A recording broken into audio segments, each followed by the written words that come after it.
Right, good afternoon. Two things I'm going to talk about today. What we know thus far from the guidelines of Welsh Government in relation to assessment, and what Estyn have published in September for their inspectors in relation to progression and progress, and hopefully you will see a link between both. In the middle here, there's an infographic that is at the beginning. So it's the learner at the centre and then the four purposes. I'd like to refer to what's being said at 6 o'clock, where it says that a common understanding of through professional dialogue is essential when planning the curriculum and improving the teaching and learning. As an individual who's been teaching in primary and secondary and has been ahead in a primary and secondary school, I feel that the professional dialogue is what has had the most significant impact upon me during my career. If you look at the top right hand corner, there are 3 specific points to recognise individual needs and to support pupils and to understand the group's reflections. What's important, according it's my words in the brackets, but that there should be professional dialogue between practitioners, between and amongst practitioners, to reflect and to consider pupil progression and to develop a co-understanding of how progression looks across the school and across the cluster. And in the consultation that we recently had with Welsh Government, there was a suggestion that we needed to look at the range and depth of the curriculum over a period of 3 years, and that there are opportunities for these professional dialogues to take place for all staff members on a termly basis, which is very different to what we had before.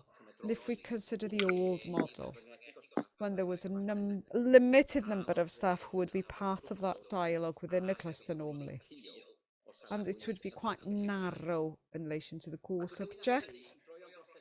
So to make it much more of a formative process, that there's an opportunity for practitioners to be able to share examples on a school level, to share plans, to share examples not only of processes and outcomes, but of activities for teaching and learning, and also a reference to the additional support.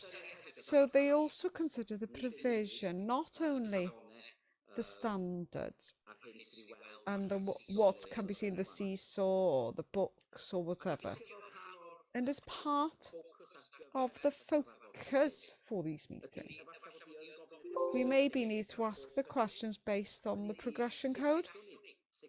How can we ensure that there's a breadth and depth of knowledge in the work of the children? How can we deepen understanding and ensure that refinement and growing sophistication in the use of application skills? And how can we increase the effectiveness of the learner? Some of the things that many practitioners and heads are struggling with at the moment is how do we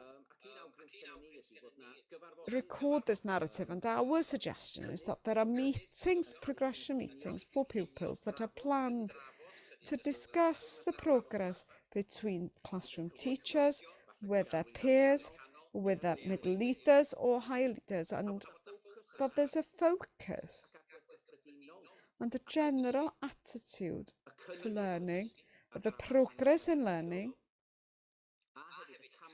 and also the next steps required to support the progression.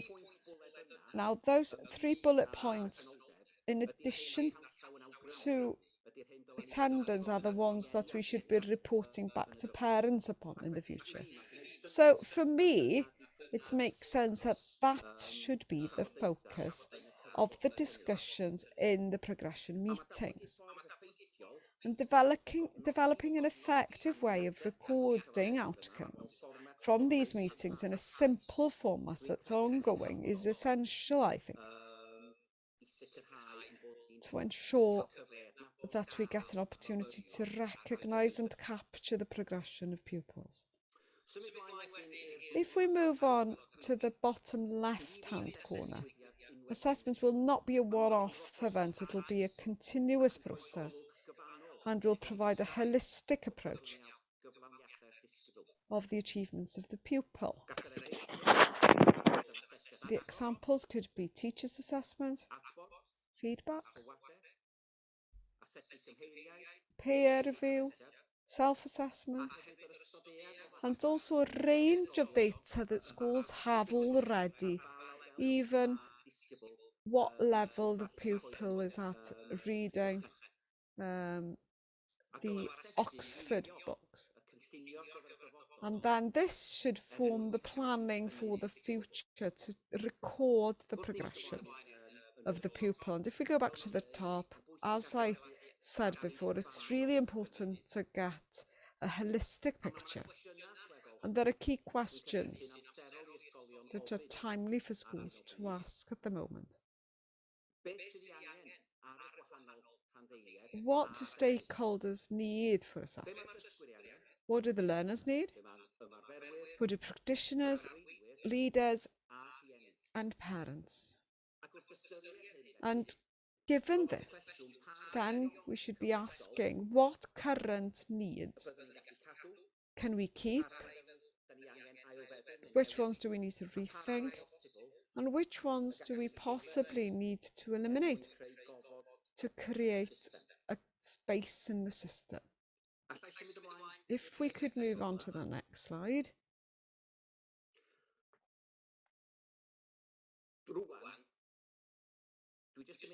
I'm just going to look at the guidance for inspectors that was published in September 2021. And we'll ask a question as to what Estyn says about progression and assessment. If we could move on to the next slide. I was in a meeting about 2 months ago, an assessment meeting for Welsh Government, and asked Estyn representatives what their expectations were, because I know that this is a concern for many heads. What do Estyn say? And a representative from Estyn said, go back and read the guidance that we've written. And he emphasised we don't need the gratification of children. We want to look at direct evidence. They don't want graphs, they don't want data, they want the professional dialogue. So in the box at the top, so in all schools and PRUs, when evaluating development of pupils' knowledge, skills and achievements, inspectors should base their evaluations on first-hand evidence, for example, from observation of pupils in lessons, learning walks, scrutiny of pupils' work and discussions with pupils. The 3 boxes in the middle provide a bit more detail about the process of observing and progress of specific groups of pupils. But I'm going to move to the box at the bottom, area 2.2, attitudes to learning. And this indicates that inspectors should consider how well the pupils appreciate and respond to feedback, and how effective pupils are in using feedback to move their learning forward. And if I could move to the final slide. This ties in quite nicely with 3.2, assessment, teaching and assessment. So there's a range here. And the second sentence, the key consideration is where the classroom practice is successful. And if we go down to the next box on the left, it talks about evaluating the quality of feedback from teachers and other practitioners. It indicates that inspectors should consider how well verbal and written feedback helps pupils to know how well they are doing and what they need to do to improve. So inspectors should consider how well teachers develop pupils' thinking and understanding through skillful questioning and monitoring of pupils' learning. How effective they are also to respond to pupils' learning during lessons. And I think that's a really important question. Finally, how successful teachers provide relevant, purposeful opportunities for pupils to assess their own and their peers' learning. Once more, there's a strong focus there. The second box on the left indicates how well teaching and assessment supports the delivery of the school's curriculum. It refers to whether or not teachers and practitioners have high expectations of all pupils. Do they have subject knowledge that is expert enough? Are the objectives clear? And do they use a range of approaches and resources to engage and support all pupils? If we jump to the box on the top right-hand corner, this is the element that then ties into the professional dialogue.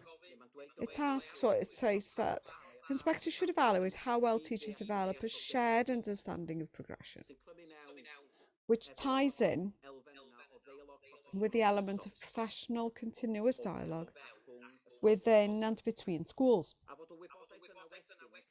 And that data is then used to plan lessons and the next steps and to steer the teaching and learning and to help pupils to understand their own strengths and areas for improvement.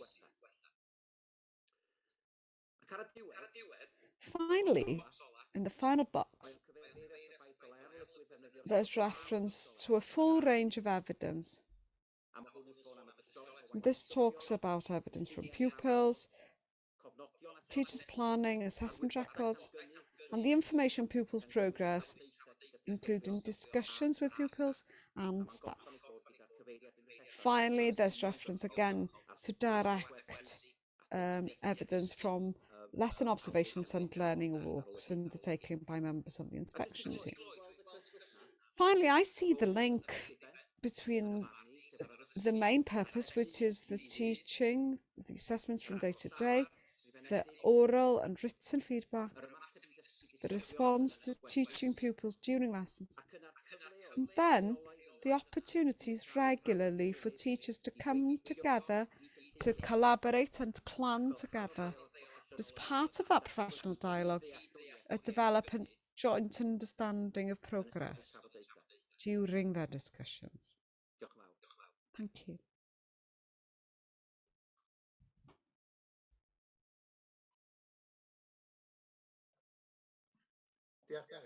Thank you, Dafydd. I think we'll move on immediately. And at the end of the recording, we'll raise a few general points afterwards. If I put the second presentation up, please, Bethan.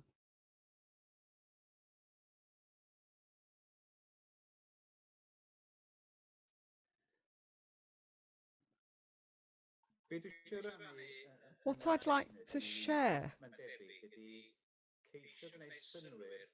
is trying to make sense of where I'm at personally.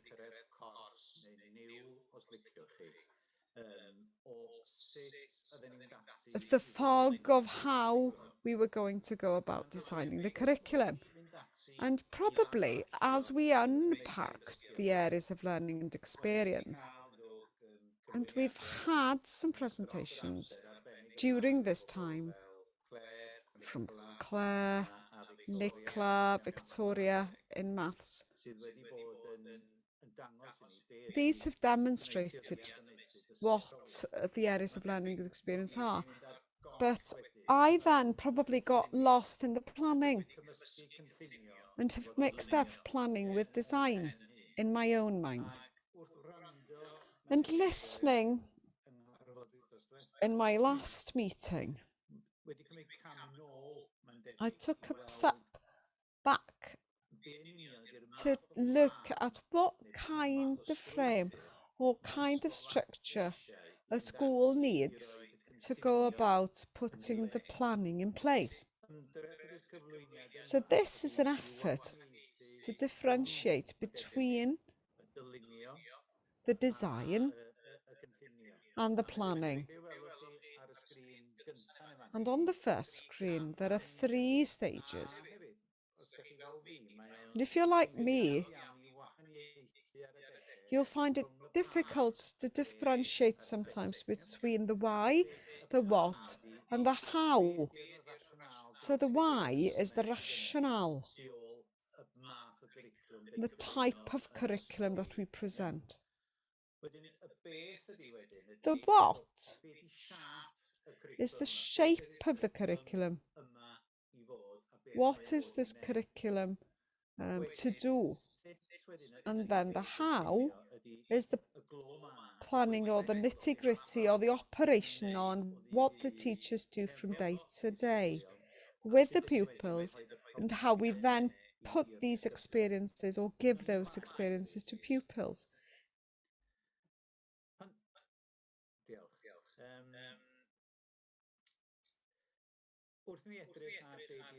As we consider the main ingredients and the why or the rationale, you have a need on the left hand side. There are things that we've started. So the vision or the reason for the change, and then values and behaviour. So what is our vision as a school? What are our values and the behaviour that we want in our community? And then the type of experiences around the 4 purposes. And personally, I'm probably guilty of falling into thinking about the areas of learning experience and not pulling back to the 4 purposes. And as we work on these 4 purposes on the highest level, what is the type of pupil who will have had education in my school? It's a 3 to 16-year-old school. What experiences will that pupil have had at 16? And as we bring relevant information to the table, who do we then include or involve in these discussions? Clearly on the right-hand side then, there are the individuals within the school, the staff and the pupils, but also the parents or carers, what are their views? And then the local community and the people who will be employing our pupils and what skills they're looking for. Quite naturally then, in the area of learning and experience for health,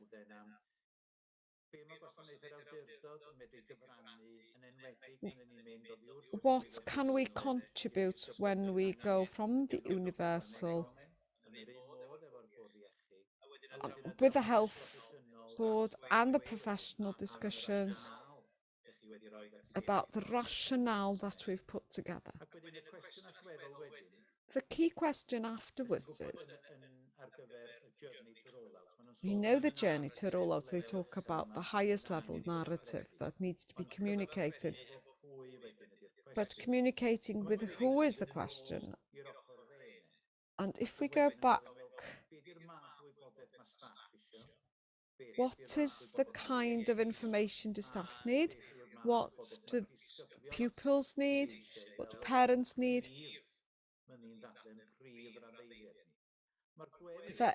Those are the main stakeholders. But the rest, you can add to your external audience. What do we put in the prospectus or on the website for those external eyes that read and get to know about our school? And if we move on. So this is an effort, and I emphasize, it's an effort, it's not a model. What I'm trying to do here is to break down the stages so that we have a frame that comes together to fit the rationale and the design within. That then gives us a strong message of what the model we expect them to do to give experiences to our pupils. So setting clearly the vision, the values, the behaviour, and then in your schools, you will quite naturally then have these different elements to hand or working on them.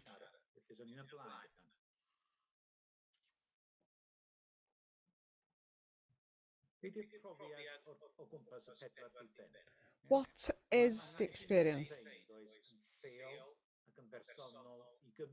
You need to make them local and relevant to your schools.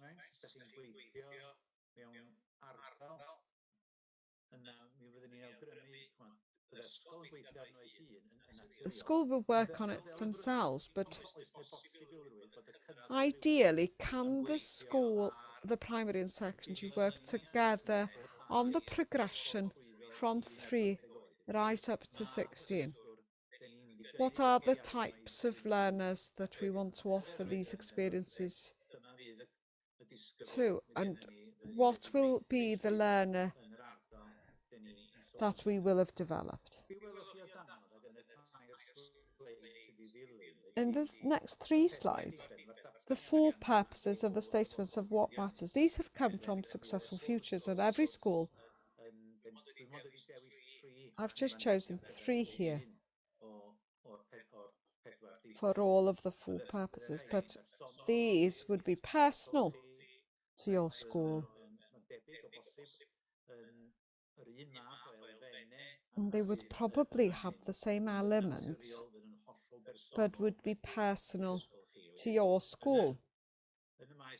So in the first area of learning and experience, on the first purpose, so ambitious, capable learners, ready to learn throughout their lives.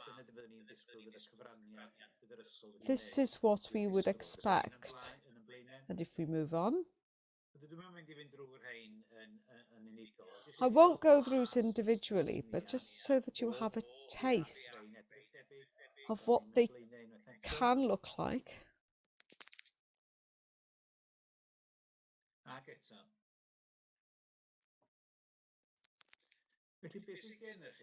What we have working around the 4 purposes is then you set out your expectations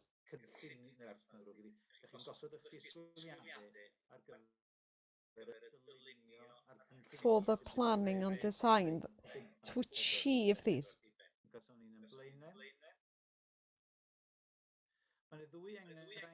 There are 2 examples next.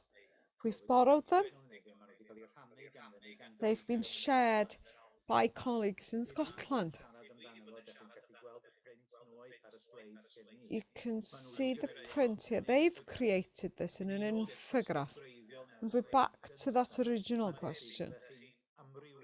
You would probably vary the style depending on the audience. What this primary school has done is to consider the reasoning for putting the curriculum in place, or the rationale, and what they will be teaching. What's interesting here,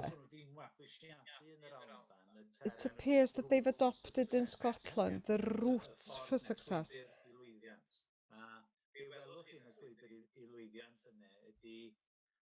And what you will find, you can click on these to get more information as well. So you would set the 4 purposes and then the type of experiences on the journey or routes for success. These are just 2 examples to share the type of communication we're talking about.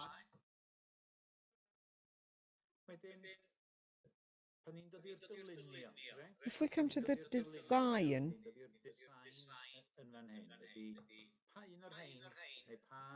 which of these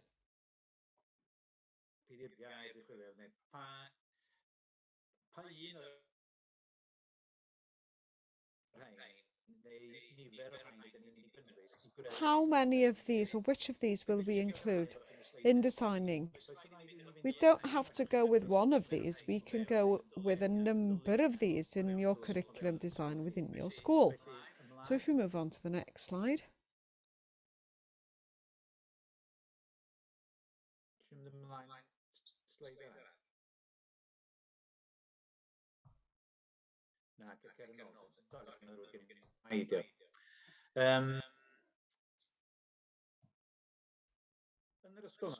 In this school, what I've decided as a head is that maths and language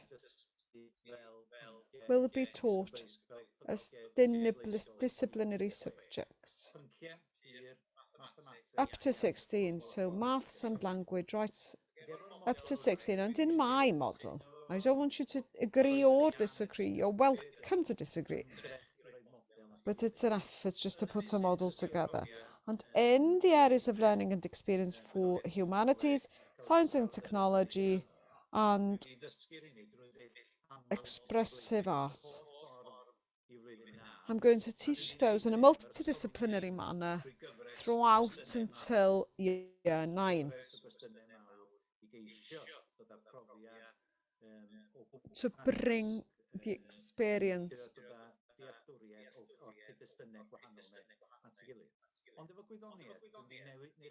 with science. I'm going to change that a little, and from year 8 onwards, I'm going to teach science in a disciplinary manner, because in my school, there are a number of teachers who want their teachers to follow science subjects as individual disciplinary subjects in Key Stage 4. What I'm not clear about is what, after consultation, the curriculum or the wider curriculum will be. Will it be a mix of things in the areas of learning and experience? Or will it be something different? And because that's not clear at the moment, I put it there as an offer, and I'll come to that in a moment, or in 3 years' time, say, when there's more information available. And then, health and well-being, for instance. I've decided to weave health and well-being into the key questions. So they'll be contributing towards the key questions, but also providing flexibility to providers specific independence focus because of the context of certain schools. And we may have to give particular focus, maybe possibly because of an event or things change or policy of the government extending.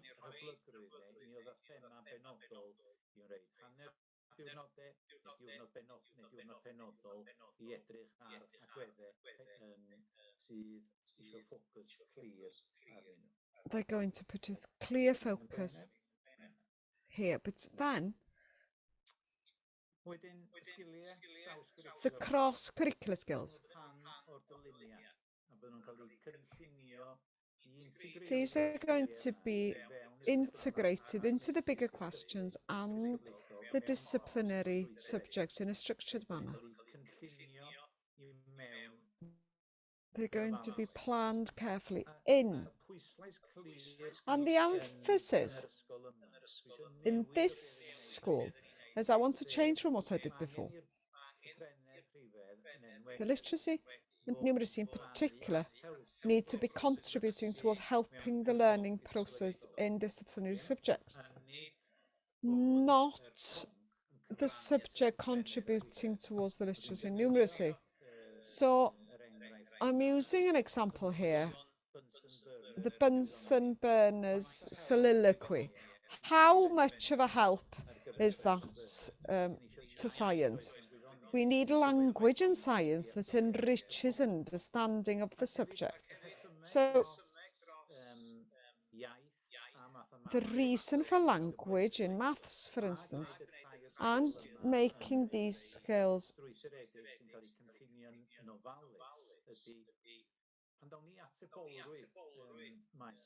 when we come to accountability later on, if it's a model similar to PISA, literacy and numeracy are bound to be the elements. These are core subjects.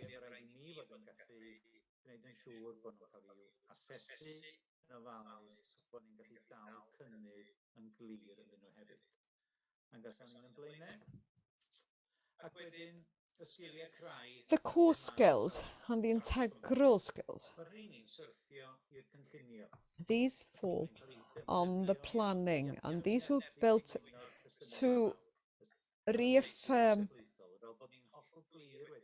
and underpin the delivery of the bigger questions and disciplinary areas. What are the types of pupils that we're looking at? What are the experiences? These will be essential so that they have access to the bigger questions, but also contribute towards the 4 PEPs at the end of the day. Finally, capturing the offer.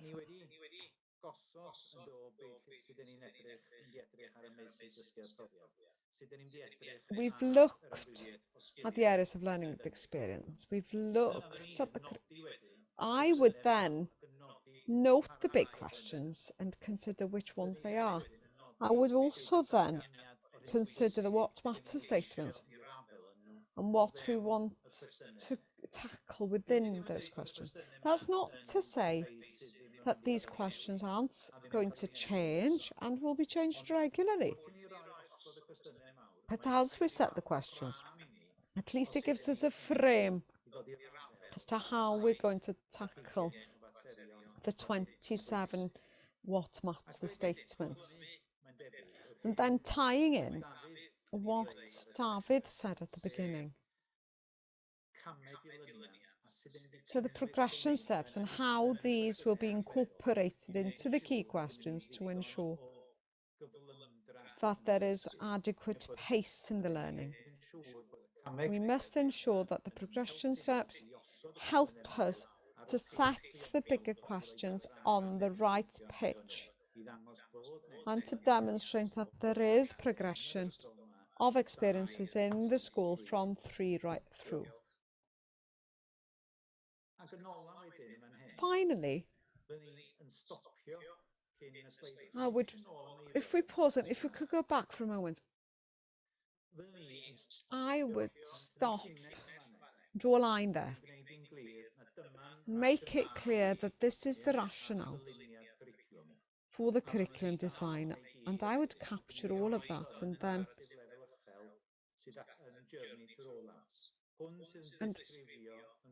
consider the journey to roll-on documents. This is my offer for the school.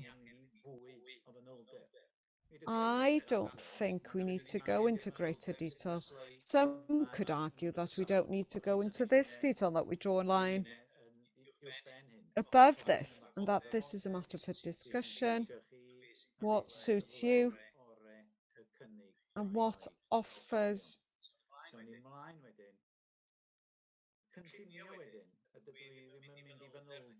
and then planning. There are people who have given presentations already.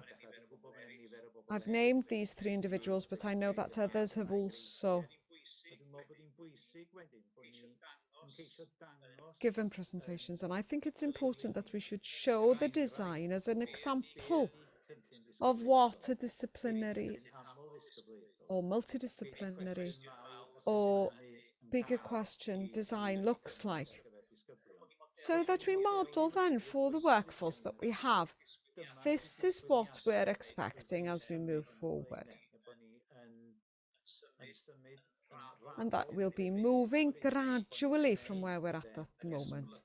And that this is an evolution, not a revolution, and that and how do we make these wheels turn regularly?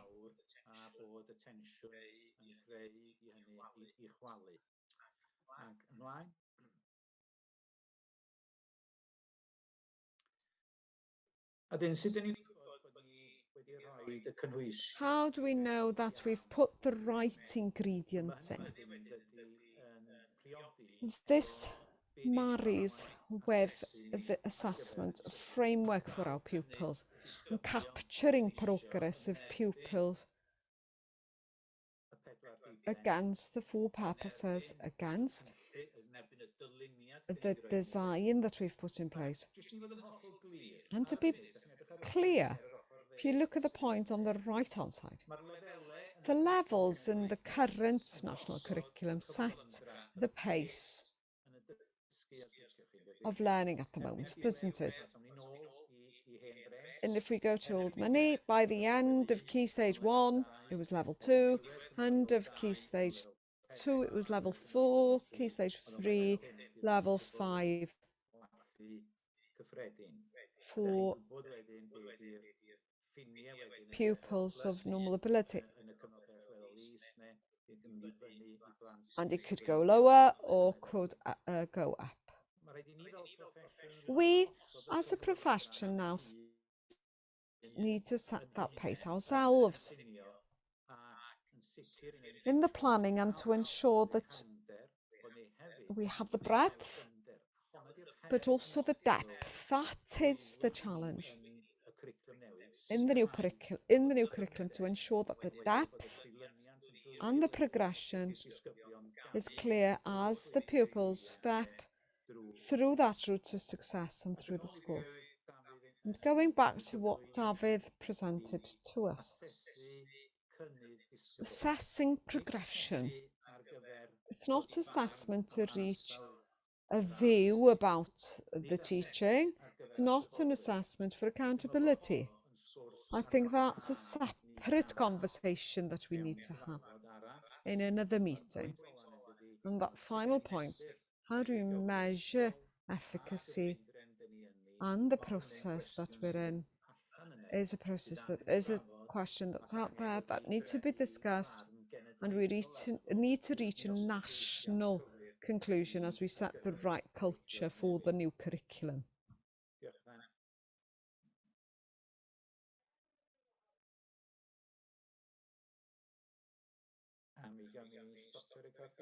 And we'll stop recording.